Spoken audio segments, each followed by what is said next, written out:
Just a few videos ago, I posted about how I tried dropshipping digital products on Shopify for 30 days. And in that time frame, we hit almost $15,000 in sales. And now this month, we're on track to doubling that, which is gonna be an average of over $1,000 a day. The amazing part is that our overall profit margins are much higher than any other type of e-commerce model just because we have no cost of goods. So even if our return on ad spend is much lower than a different brand, we are still gonna have higher profit margins.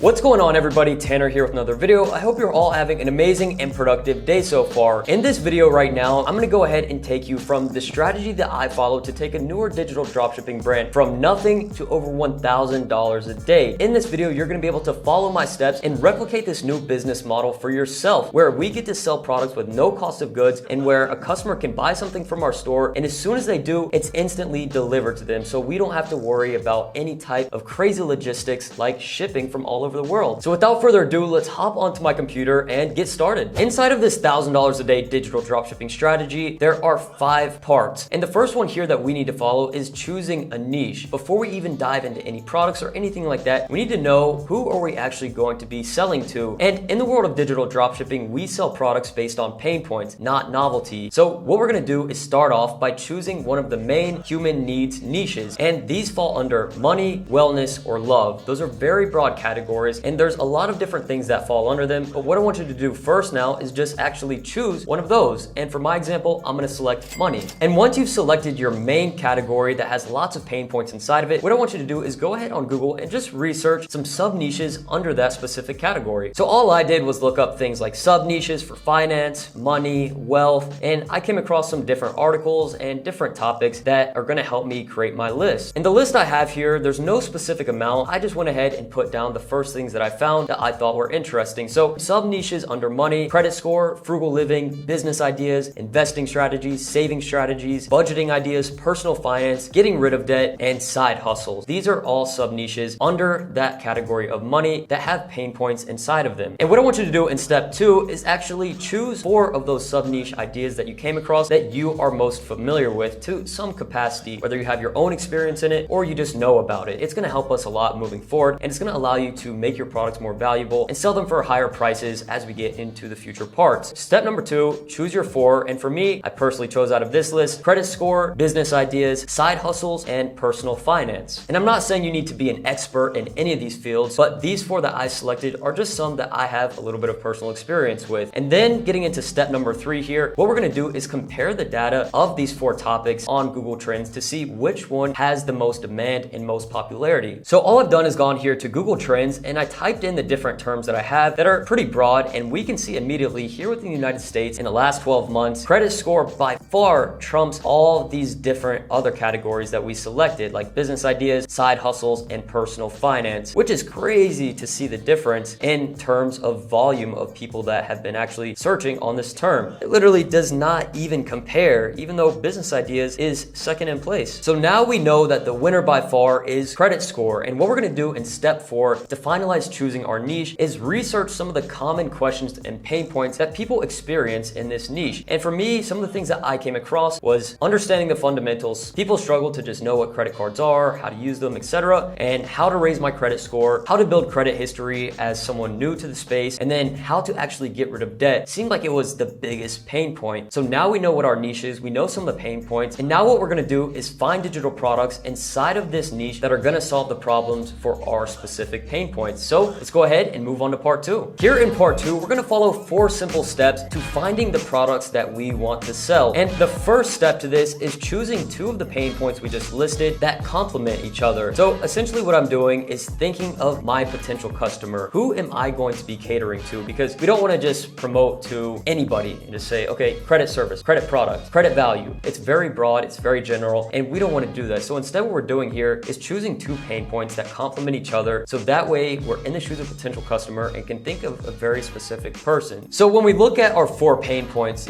someone who is looking to get rid of tons of credit card debt probably doesn't care or is too keen on wanting to understand the fundamentals of credit. So in this case, I've decided that I'm going to choose these 2 out of my list. Understanding the fundamentals and how to build credit history. Based on these 2 specific pain points, I can now put together that my potential customers are likely going to be those who are new to credit and wanting to learn more about it instead of just throwing mud on the wall and hoping that something sticks. And step number 2 here, what I want to do with you right now, if you're new to the digital dropshipping space, is just cover the criteria on what a digital product actually is. So the 2 main points of a digital product criteria means that 1, it has to be a product that can be instantly delivered to your customers. So that's things like video files, audio files, PDF files, documents, etc. And 2, these digital products we're about to look for must solve a problem that our potential customer has. So we already have an idea of who our potential customer is and the pain points. So now we just need to find digital products based on those. Now, step number 3 here, we need to find digital products based on our 2 pain points. And the way that I do this is by finding digital products through PLR content. And PLR content is where we pay a one-time fee to instantly download and get the rights to a digital piece of content. All of these pieces of content on the PLR site are fully customizable and they're our own. And the best part is that they are much, much cheaper than what it would cost them to have made elsewhere. And ultimately, I'm about to show you exactly how you can get started selling your first digital dropshipping product for free. And there's a lot of PLR websites, to be fair, but there's really only one that I found that doesn't feel outdated and they actually have quality products. And that's here on plr.me. So what we're gonna do right now is go onto the website and browse around and find multiple digital products that we can bundle into one larger piece of value. And what I want you to do is go to the link in the description, and what you're gonna be able to do is create a free account and you're gonna get 10 credits by using my link. And I don't get paid anything for you using this link unless you actually buy a plan. It would be an affiliate commission, but you can start completely for free with no ties, no payment necessary, and get 10 free credits that you can use to download multiple digital products here getting started, which we're going to bundle up into one piece of value. So let's go ahead and get started. So what I'm gonna go ahead and do is just search here based on my term. So let's say for credit, what I'm gonna look at is just all the different products that they have relative to that specific niche and my pain points. And when I'm starting off here on plr.me for product research, I'm always just using a very general term so that we can just see what all of the options are. And even scrolling here on the left, you can choose a more specific category. And you can see that some of these first products popping up, they only cost 1 credit. So you're getting 10 credits for free when you use my link. So we're going to be able to download multiple of these and bundle them all up moving forward. What I want you to focus on right now is going through different products based on the niche that you're in and open all the different ones you like in a new tab. So using my free credits, I went ahead and downloaded 7 different pieces of digital content. And these all ended up being ebooks that focus on a specific pain point and a specific solution to our ideal potential customers. So 1, 2, 3, 4, 5, 6, 7. And these are very small files. They're just 1 to 2 pages. What we're gonna do in the next part is structure it and make it more valuable to something that we can sell for a good profit. Now, once you've found your digital products and downloaded them, we're gonna go ahead now into part 3, which is structuring the value. And I've been in the e-commerce space for quite a while now, and oftentimes there's always gonna be some skeptics or people that just don't understand capitalism who will say something along the lines of, why would someone buy this for $30 on your store when they can get it from elsewhere for a fraction of the price? And it's really for 2 main reasons. 1, convenience, and 2, value. So the convenience part really comes from,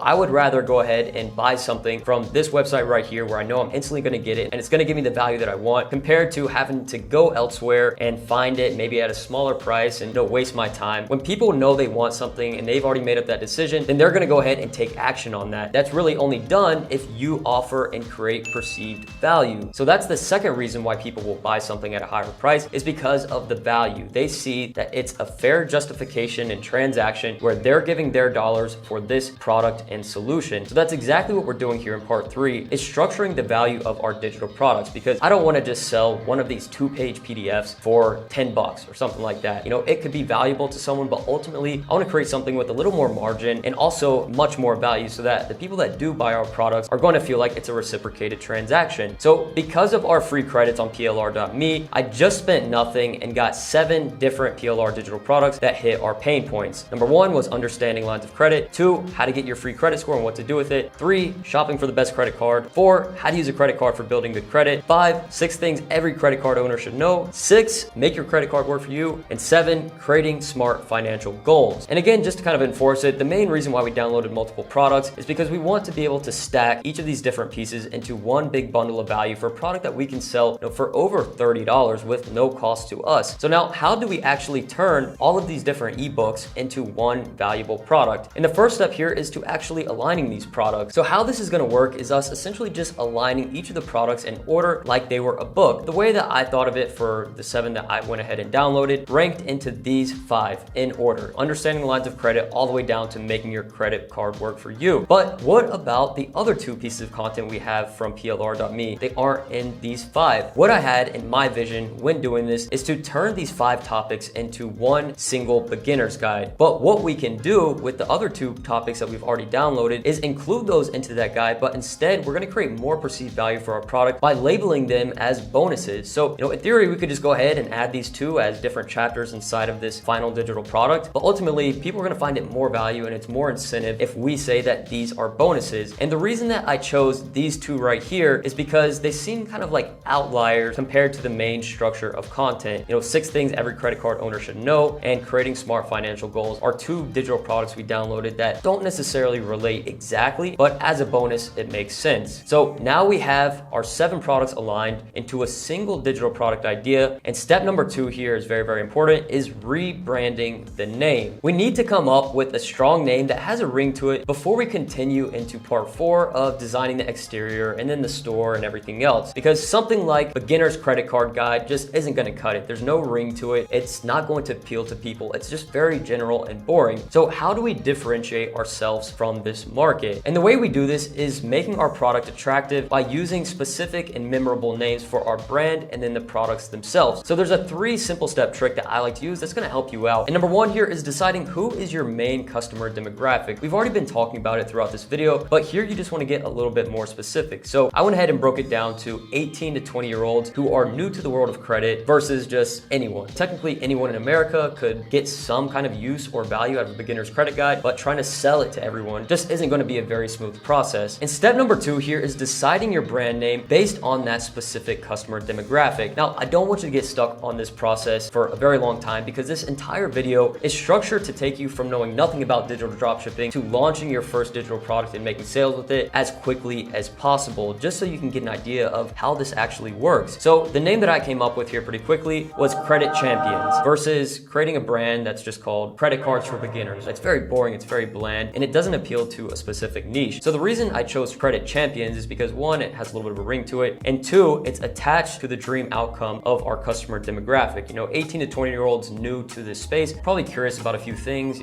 how to take advantage of credit cards and what I need to know about it to make sure I don't do something wrong. And a champion, a credit champion is someone who, is ultimately knows how to deal with those things in their head. That's why I chose that name. And then 3, now we need to rebrand the general product itself. So instead of a beginner's credit card guide, I came up with Credit Simplified. It's short, it's a simple name, and you'll likely want to go ahead and just brainstorm a few different names, and you're gonna know after you write a few options which one is the most appealing. So we're gonna have the Credit Simplified guide by the Credit Champions. It just has a little bit more flavor to it, it's more memorable, and it stands out. Now, part 4 is actually designing the exterior of our digital products. And personally, I'm no graphic design expert, so I never actually do this part and create the final versions of our digital products we sell. But luckily, we've already gone ahead and done most of the heavy lifting needed to bring our different PLR products alive into one bundle of value. And here's a quick breakdown on how you could do this yourself, but I only recommend it if you already have experience in graphic design. Like I said, I don't have experience in graphic design or think I'm an expert, so I don't do it. But what you could do is go ahead and create and design a cover on something like Photoshop or Canva, and then create a blank document, like here on Google Docs even, you could do it. You add a table of contents, add all the content from your PLR products as chapters, and then add stock image fillers, and then download the final copy. And that would be your digital product, where you could then plug in that cover image as a mock-up of a book. And it's definitely easier said than done, which is why personally, I just accept my weaknesses and leave it to the professionals. Over here on Fiverr, there are many cost-efficient freelancers with high reviews that will bring your PLR products to life when you share your vision with them. So what I recommend you do if you are going to use a freelancer from Fiverr is obviously keep in mind your specific budget. You really don't need to spend more than $50 on this, just getting started to go ahead and test out selling your first digital product. But look for the reviews, the amount, and then the stars themselves. So this is very simple. beautiful, 556 reviews, 5 stars, boom, fits the qualifications, I would hire her. Now, once you have your final digital product completed of your bundle of value, we have the name, brand name, etc. What we need to do is actually create our storefront and automation. So this entire process in this video has still been mainly focused and designed for you to be able to test this business model out for yourself as quickly and cost effective as possible. So there's no fancy digital products we've made in this video, but instead just followed the simple route that I first started with, which has now led me to this recent digital dropshipping brand doing over $1,000 a day with multiple products we're selling and beginning to scale. So once that product is ready, let's hop into these 4 simple steps and getting started with our storefront. First things first is we are going to create a store on Shopify. And once you've signed up for a trial on Shopify, you're gonna wanna go ahead and just choose any of these free themes. Essentially, if you haven't used Shopify before, these are just styles and templates of websites that we can use for our own digital dropshipping brand. And personally for me, out of all the free themes, Sense, Craft, and Refresh are my favorites. And then log into your Shopify dashboard and go over here to the left on products, and you're going to click add your products. And this is where we're going to first input the name of our product. So let's say, for example, it is the Credit Simplified. And what I'm gonna do is then scroll down and make sure that this is deselected because this is not a physical product. So what this is gonna do is when we deselect this, when someone checks out on our website, like it says here, customers won't have to enter their shipping address or choose a shipping method. And this is also gonna be reciprocated through our payment processors like Shopify Payments or PayPal, so that they don't think we're selling a physical product that has to be shipped out, but instead we're selling something that's digital. So then save that, and then we're going to go ahead and choose our price. Many people always, when they first get into this business, will start selling the product and just list it at a major discount, which I think ultimately is devaluing to your brand, which is why I don't recommend it just starting out if you want to build something long-term. But if you just want to make some quick sales right now and really see how this works, then it is something I recommend, where you set a price at a certain amount and then a compare at price at double that. So when it really does come down to pricing your product, in this case scenario, we've just bundled up something we got for free and made it more valuable. And let's say it cost us $30 to have it all put together professionally in an ebook, and we're gonna sell it that way. Then we have a $30 cost so far. So what I wanna be able to do is, after making just one sale, have made enough profit to cover that initial cost so I can continue selling this digital product over and over and over with no cost of goods or having to worry about logistics. So a simple number that I came up here for this one to test out is $34.99. And the reason why I did a $0.99 and why you see it like in the grocery stores, etc., is really just a psychology thing, to where, if you were charging $35, people are gonna think in their head subconsciously it's more, and it's gonna take a little bit more commitment and willingness from that person to go ahead and make that purchase. But $34.99 is just based on overall the space. What I recommend you do is do some research on your niche and similar products to what you're offering and see where people are pricing it at. And obviously someone could, in theory, recreate the exact same thing we did, but it's not gonna be convenient, and likely they aren't gonna be able to extract the type of value from it compared to what we're providing, because we've structured it to be valuable as possible. And another psychology piece behind it is that the more someone spends on a product, the more they're going to be committed to actually getting the use out of it as much as they can. And even more so since our products are based off of pain points and sub niches that people want to find instant solutions to. And that's exactly what we're offering. And now the fourth thing we need to do is set up our digital product delivery automation. So as soon as someone goes ahead and buys this product, it's gonna be instantly sent to them. And the way we do that is through an app. And the app I use for my digital dropshipping stores is Easy Digital Products. And you can get started completely for free right now. Just use the link in my description to get started. And once you're here inside of the dashboard of Easy Digital Products, you're just gonna click this button right here and go ahead and select your product. So I'm gonna go ahead and look up credit, and then boom, pick product. And now what we're gonna do is right here, upload the file that we want to be delivered. Boom, now we have uploaded it and it is automatically ready to go. Now what's gonna happen is, as soon as someone purchases this product, on the confirmation and thank you page, there's gonna be a button where they can instantly download this product. And at the same time, this app is going to send an email to that customer that includes a download link to this product. So if they miss it on the thank you page, you'll get sent an email, and vice versa. Now, as far as designing the storefront itself, I'm not gonna do this step by step here inside of this video because it would take a while. And I know your time is valuable. So instead, I wanna focus on direct value actions that you can take and are gonna help you get there. And if you are interested in more of a step by step and A to Z on digital dropshipping at scale, I have created a program called Digital Dropshipping Mastery, which is coming out very, very soon. So if you want direct access to that, there's a link in my description where you can get all the information about it. So to get ready to sell as soon as possible, what you should do is, one, research one product store examples. And I've pulled a couple up here for you to take a look and see see what I mean by a one product store. These are essentially e-commerce brands that have one specific product, and you can see how they are not overcomplicating the process. Instead, they're focusing on their product, the value it provides, and then the call to actions here once they get down to the product itself. And there are many one product stores, and they're structured just very, very simply. So in our case, we obviously aren't selling physical products, so we would instead want to more so focus on just providing direct value related to our specific niche and some of the pain points that we've talked about already. And if you're new to Shopify, the way you customize your theme and all the sections, it's a pretty simple drag and drop process, but log into your Shopify store. Then on the left side, you're gonna see online store in one of those navigation tabs. And then you click on that and you're gonna see your theme and a button named customize. And you click that and your editor is gonna open up and it's gonna show you exactly how to edit and what you're able to do. And the second thing I put here for adding content to your store, images and such, I recommend using pixels.com or unsplash.com. I'm not affiliated with them whatsoever, but they have lots of options for stock images that you can use on your website. And since this video is ultimately directed for you to be able to start this up and making your first sales as soon as possible, then that's the route I would take. And three, we've kind of already touched on this, but focus on adding text to your website and different value points that cater specifically towards your pain points. Many new e-commerce businesses in the dropshipping world will create their product descriptions and say, this is a watch, it weighs 1 ounce, it tells the time, it does this, instead of focusing on more of the pain points of, someone who doesn't have this watch and what they're missing out on. Like it tracks your heart variable rate, it tracks all your workouts, calorie burn, etc., all of those kinds of things. And that's exactly the type of process you should keep in mind when writing text and adding things to your website. So as we scroll down right now, you are officially ready once you create your online store to start generating revenue and profit. So marketing is the fun part, and I just made a full tutorial here on my YouTube channel showing you how to make ad creatives and set up winning campaigns on Facebook, Instagram, and TikTok. So in the description of this video, I've put a link to that so you can go ahead and start marketing your digital dropshipping brand and making sales and profit. So I absolutely hope you've enjoyed this video, got tons of value out of it. And if you did, take action and make the most out of this opportunity right now as a new business model. And I will see you in the next video. If you enjoyed it, make sure to leave a big like, comment, and subscribe. Peace.